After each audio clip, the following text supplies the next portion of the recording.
Irmãos, graça e paz em nome do nosso Senhor e Salvador Jesus Cristo. De fato, estou com a responsabilidade e o privilégio nesta responsabilidade de comunicar com a igreja o recado de Deus nesta noite, no propósito de edificação espiritual. E tenho para compartilhar com os irmãos o texto que o evangelista Lucas escreveu no capítulo 8 do Evangelho de Lucas. Lucas, capítulo 8, versículos 22 a 25. Lucas, capítulo 8, 22 a 25.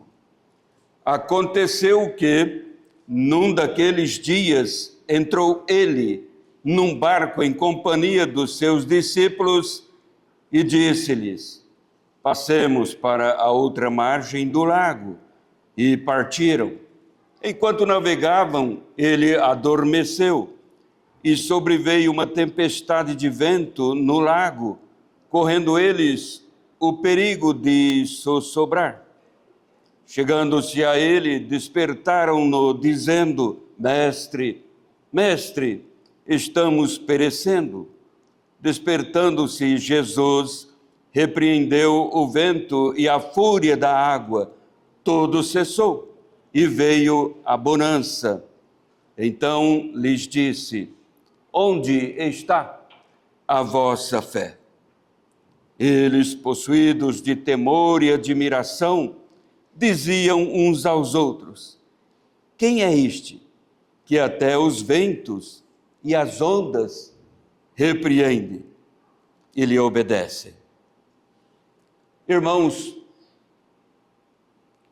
o que devemos ver neste quadro, aliás, podemos dizer um quadro inspirador, e o que podemos ver nele não é simplesmente que Jesus pode acalmar tempestade em alto mar. Não é assim. Simplesmente, porque se fosse assim, perguntaríamos: o que este fato tem a ver conosco hoje em Jaboticabal? Aqui não tem mar. Estamos a uns 600 metros acima do nível do mar. Este lago está a mais de 200 metros abaixo do nível do mar. Então, em termos de nível, há uma distância considerável em se tratando aqui do que estava acontecendo naquele lago, cujo texto fizemos a leitura, irmãos, podemos notar. É um lugar baixo demais, um lugar bem próprio para tempestades e tempestades inesperadas, contínuas, por vezes, tempestades violentas. É ainda assim um quadro maravilhoso,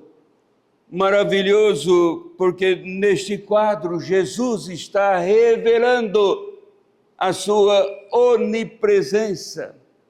É isso que ele está falando com os discípulos e com toda a igreja hoje.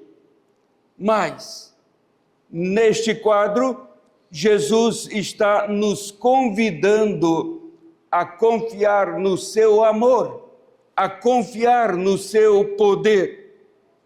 E como reagimos a este convite do Senhor Jesus?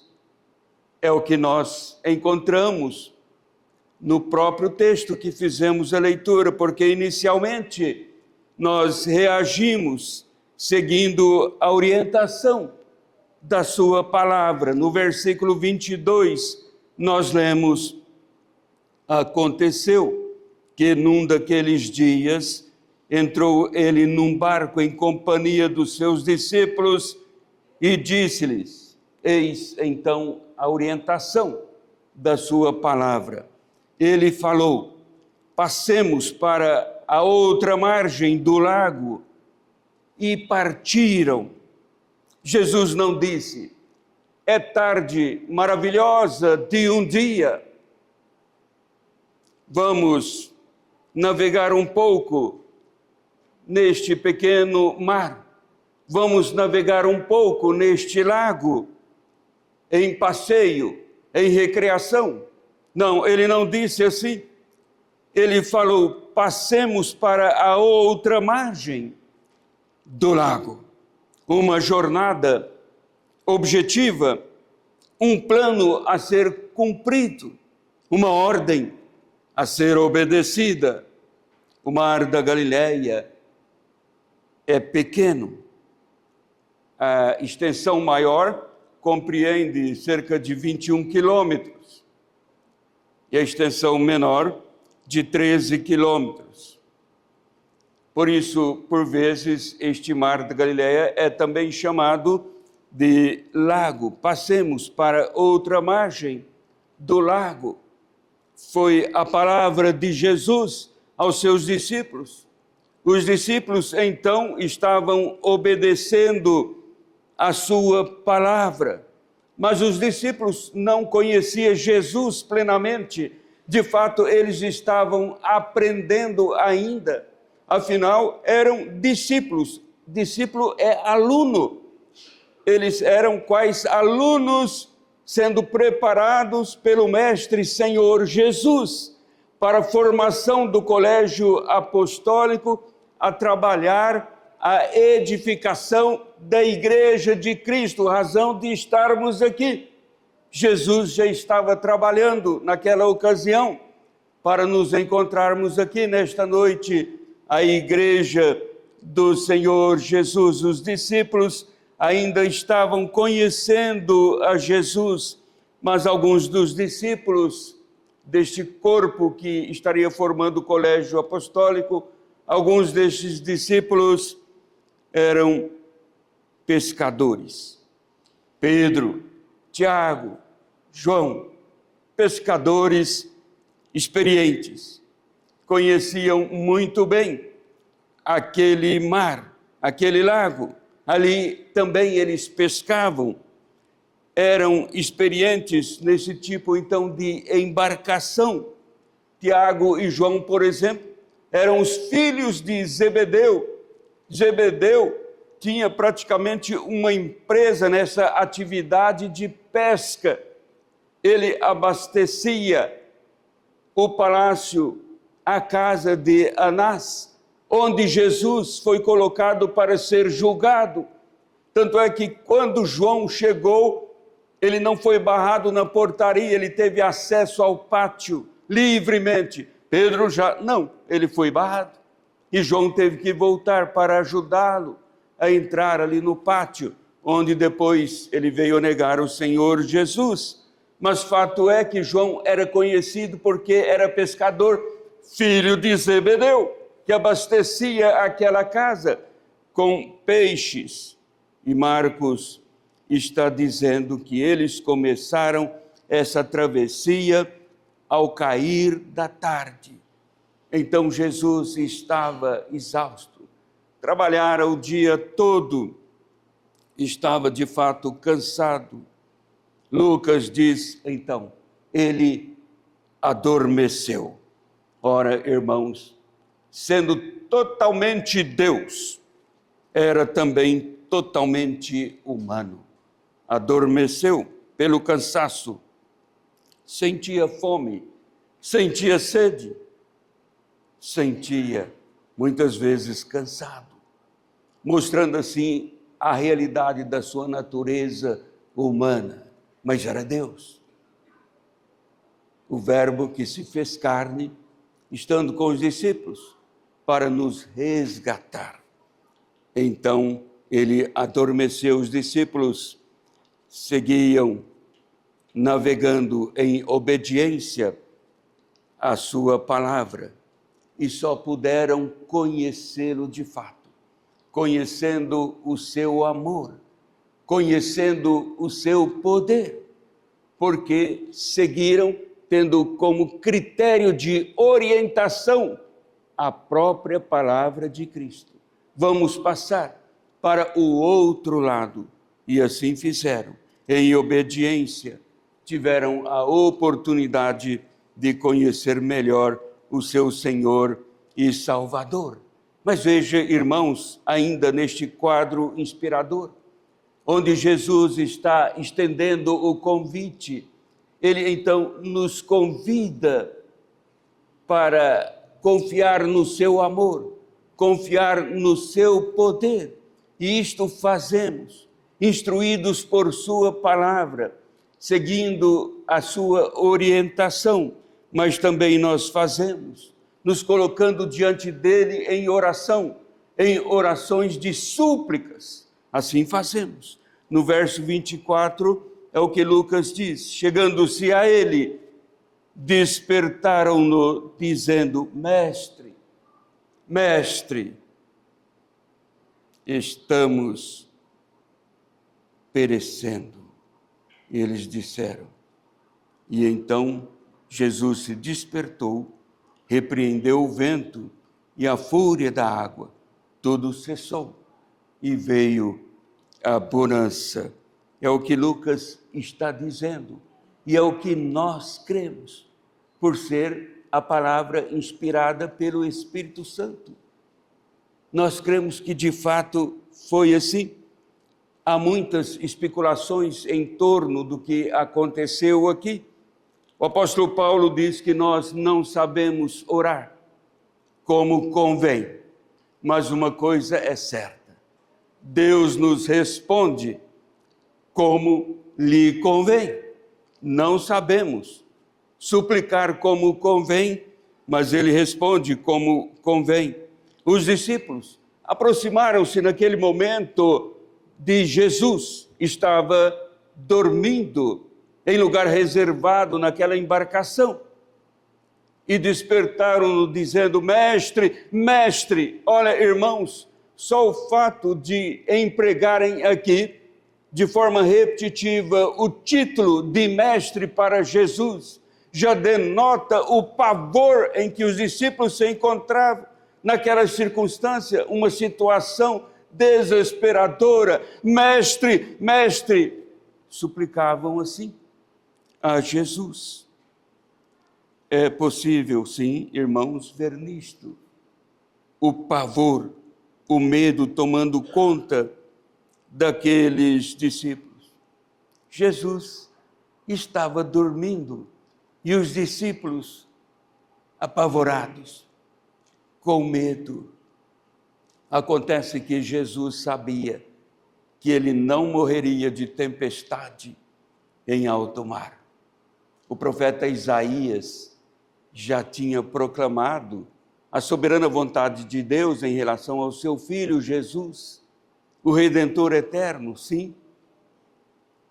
Ele vai ser levado ao matadouro, como cordeiro, e coloca ainda o verbo no passado, quando Jesus nem nascera ainda na manjedoura, como cordeiro não abriu a sua boca, descrevendo assim o Calvário que seria então seguido ali por Cristo Jesus. Jesus tinha esta certeza, mas mais do que isto, esta tempestade, embora fosse de quando em quando naquele lago, porque a formação geográfica em que encontrava-se, ou em que se encontra ainda este lago, é uma formação geográfica que facilita a canalização de vento, que é impulsionada pelas montanhas, por vezes quebradas, forçando como um grande ventilador. Dizem até que turistas chegavam ali, observando o lago, lembrando desta passagem, e não acreditavam, está calmo. E de repente a tempestade começava, então. É assim mesmo, neste lago. Mas eu creio que desta feita Jesus permitiu acontecer. Até mesmo fez com que acontecesse essa tempestade, Era uma aula que ele estava dando aos discípulos. E nela nós o encontramos, convidando a igreja a atender o seu convite de amor, a confiar mais e mais no seu amor, confiar mais no seu poder. Ora, como devemos fazer assim? Não sabemos, irmãos, mas o convite é estendido a todos nós. Confiar mais no amor, no poder de Cristo Jesus. Os discípulos estavam certos quando pediram ajuda para Jesus. Mestre, mestre, mas estavam errados quando disseram, estamos perecendo. Eles não estavam perecendo. A fé cristã é assim. A fé cristã é inteligente. Ela necessita ser pensada. Por isso Jesus colocou os discípulos naquele barco. Passemos para o outro lado. Jesus, o eterno Deus, sem dúvida alguma, não foi tomado de surpresa pela tempestade, mas vai usar como uma aula para fazer a fé dos discípulos se tornar uma fé inteligente, uma fé mais fortalecida, uma fé preparada para os desafios no mundo. É isto que Jesus estava fazendo. A fé cristã é assim. Ela exige entendimento dos discípulos, exige entendimento, compreensão de todos nós. Qual a tua fé? Esta é a pergunta da noite nesse texto. Como você vive esta fé como um dom de Deus no seu coração? Você não a inventou, você não a criou, é uma confiança pessoal, mas é ao mesmo tempo um corpo doutrinário, conforme Judas escreve a fé que foi entregue de uma vez por todas aos santos. Mas esta fé é inteligente, ela não é racionalista, é racional. Como diz o Dr. John Stott, um teólogo inglês e escritor, morreu recentemente. Mas ele, escrevendo para a Aliança Bíblica Universitária no Brasil, onde dava muitas palestras também, e quando em quando ele vinha no Brasil para atender o convite da Aliança Bíblica Universitária, e publicou para isto um livreto, Crer é também pensar. E ali ele diz, alguns cristãos acham por bem desenroscar a cabeça quando vão à igreja e deixam a cabeça em casa. Vai com toda a emoção. Ele falando com jovens universitários. É preciso pensar. E defendendo que a fé cristã é assim. Ela é inteligente, ela é racional. E aqui o Senhor Jesus está falando com os seus discípulos. Quem ordenou passar para outra margem é poderoso para fazer a sua palavra cumprir. É Jesus. Se Jesus falou com eles, passemos para o outro lado. Então conheça agora esta palavra. Ela é de Deus. É Deus que está dizendo, nós vamos passar para o outro lado. Mas vem uma tempestade, estamos perecendo. Mas nós vamos passar para o outro lado. E houve bonança. Oh, como nosso Deus trabalha sempre através da sua palavra a nossa vida. Às vezes não entendemos muito o que está escrito no texto na Bíblia quando lemos. Ficamos um pouco embaraçados. Então vamos lendo mais e lendo outra vez e pedindo ajuda para Deus. E vamos lendo mais a Bíblia, a palavra de Deus ao redor, até entender. É preciso, porque através da palavra Deus vai lapidando a nossa vida, de tal sorte que a nossa fé vai ficando mais robusta. Esta fé que Deus coloca em nosso coração é inteligente, exige raciocínio. Se Deus falou para passarmos para o outro lado do lago, então não haverá nenhum impedimento.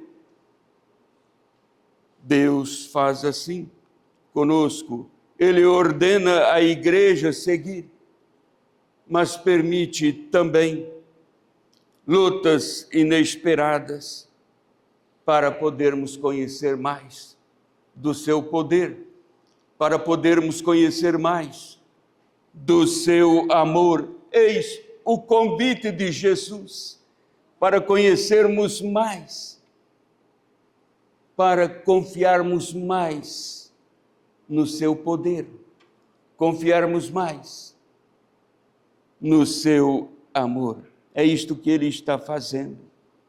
Quando a embarcação, então, do nosso lar, da nossa casa, Fernando pediu para orar há pouco, pelos lares, as famílias, uma embarcação, cada família, cada lar. E quando a embarcação da nossa família está indo, parece que vai tudo muito bem.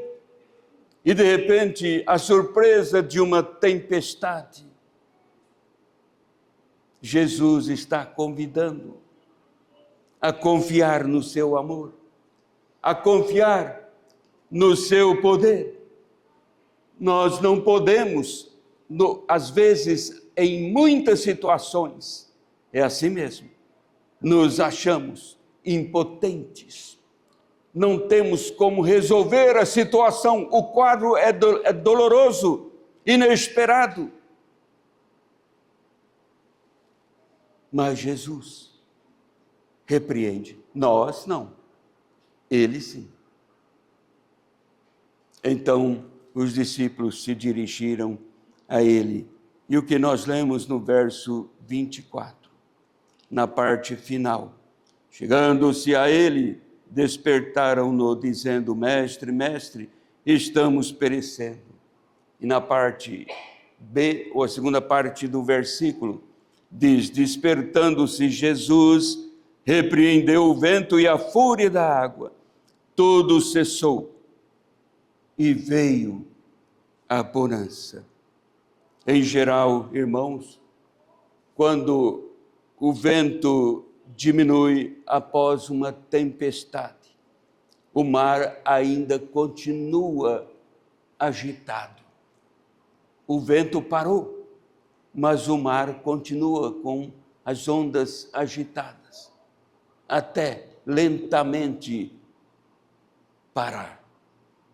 Mas aqui foi um pouco diferente, aliás, totalmente diferente.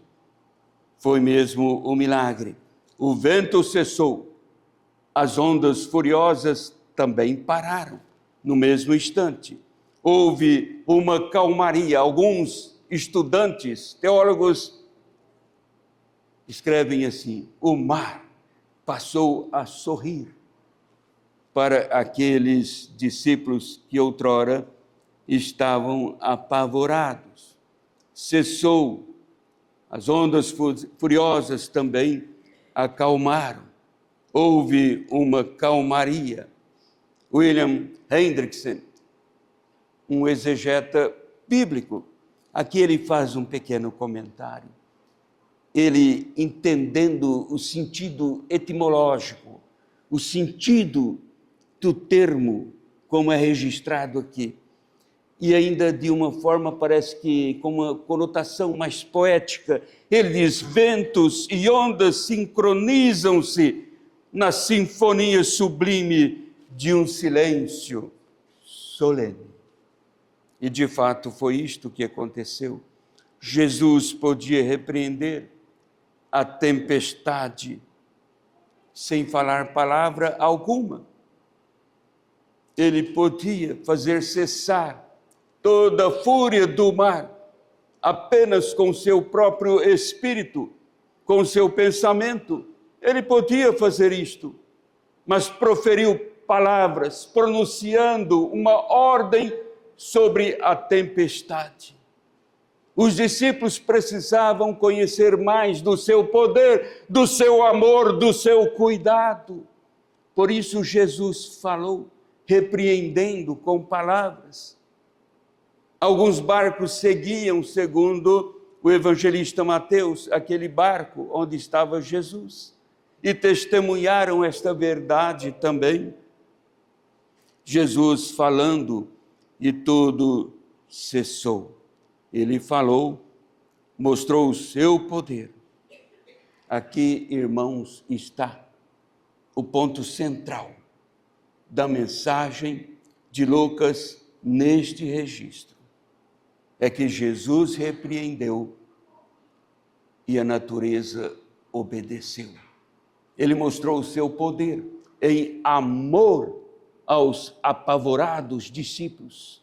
Vocês precisam conhecer o meu amor. Vocês precisam conhecer a intensidade desse amor.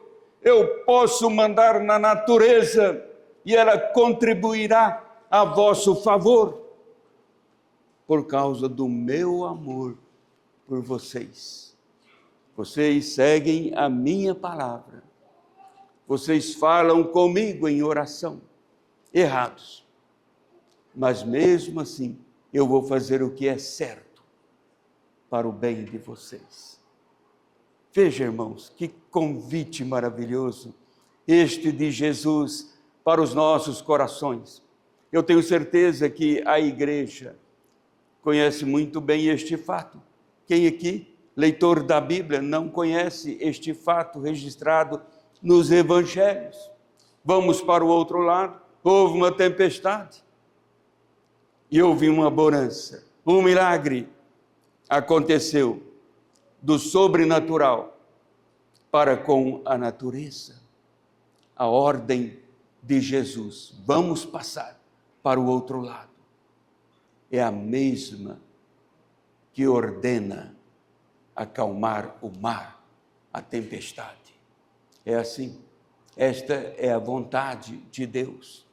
Os discípulos poderiam falar, não, nós não vamos, somos pescadores experientes, eu, Pedro, conheço muito bem, é tarde, e os sinais do tempo indicam tempestade, não vamos sujeitar a isto. Não argumentaram, estavam aprendendo a obediência à palavra de Cristo Jesus e tiveram o privilégio de conhecer mais a ternura do Salvador e Senhor, tiveram o privilégio de conhecer mais o seu amor e poder confiar mais no seu amor, poder confiar mais no seu poder, no seu Senhor e Salvador. Finalmente, irmãos, Jesus assim nos convida a confiar no seu amor, no seu poder, seguindo então a orientação da sua palavra, nos dirigindo a ele em súplicas, confusos, mesmo sem saber orar, mas nos dirigindo a ele, apavorados, quem sabe, com medo da própria situação, do momento, como vivemos, mas podemos nos dirigir a ele. Ele vai responder com o que tem de melhor para os seus filhos, por causa do seu poder, por causa do seu amor para conosco. E então, ele nos convida a confiar no seu amor, no seu poder, finalmente, tendo como único objeto da nossa fé. No versículo 25, então lemos. Então lhes disse, onde está a vossa fé? Eles, possuídos de temor e admiração, diziam uns aos outros, quem é este que até aos ventos e às ondas repreende e lhe obedecem? Mas Jesus pergunta, onde está a tua fé? E eles, quem é este? Então nós temos aqui neste versículo duas perguntas. A primeira, não precisamos nos esforçar para entender que é uma pergunta retórica. Jesus sabia, queria ensinar. O objeto certo da fé não é num barco bem construído a enfrentar tempestades sem medida, mas nele, Deus, o Senhor sobre todas as coisas. Mesmo que o barco seja bom demais, seja um transatlântico, é preciso confiar tão somente em Deus. Onde está a vossa fé? E quem é este? Jesus não censurou os discípulos dizendo que eles não tinham fé, mas perguntou: onde a vossa fé está sendo colocada, depositada? A pergunta de Jesus era para levar os discípulos a depositar em Deus, nele mesmo, a fé e crescer nesta confiança a qual estavam sendo convidados, a que estamos sendo convidados, e crescer nesta confiança nele, como o próprio apóstolo Paulo testemunhou esta confiança na sua vida, quando disse: eu sei em quem tenho crido e estou certo, ele é poderoso para guardar a minha fé, o meu depósito. Eu sei em quem, não é a minha fé. A minha fé, a minha confiança é importante, mas é em quem eu tenho crido. Ele sim. E ele nos convida a confiar no seu poder, no seu amor. Sproul, o teólogo da atualidade tão conhecido, ele diz: nenhum de nós possui uma fé perfeita. Se nossa fé fosse perfeita neste mundo, nossa obediência também seria perfeita. Jesus não estava, de forma alguma, reivindicando a perfeição na fé dos discípulos, mas fala com os discípulos: é preciso confiar em mim. Onde está a vossa fé? Então os discípulos começaram a perguntar, dominados pelo temor, a admiração, começaram a perguntar agora em particular uns para os outros: quem é este? Quem é este? Os ventos, as ondas do mar, sendo repreendidos, obedecem. Não só o ser humano, mas a natureza em geral obedece. Este homem, quem é este? Perguntaram.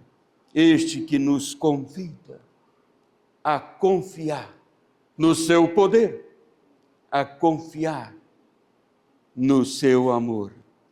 Eles ficaram possuídos de temor e admiração, porque encontraram em Jesus a presença divina naquela embarcação. Sempre assim. Está conosco, Emanuel. Deus está presente conosco. Por isso foram tomados de temor e admiração. Irmãos, façamos então da palavra de Cristo o critério de orientação para os nossos passos, a nossa caminhada, e vamos assim nos refugiando sempre do amor, no poder de Cristo Jesus, pela obediência à sua vontade, e que Deus nos ajude. Amém.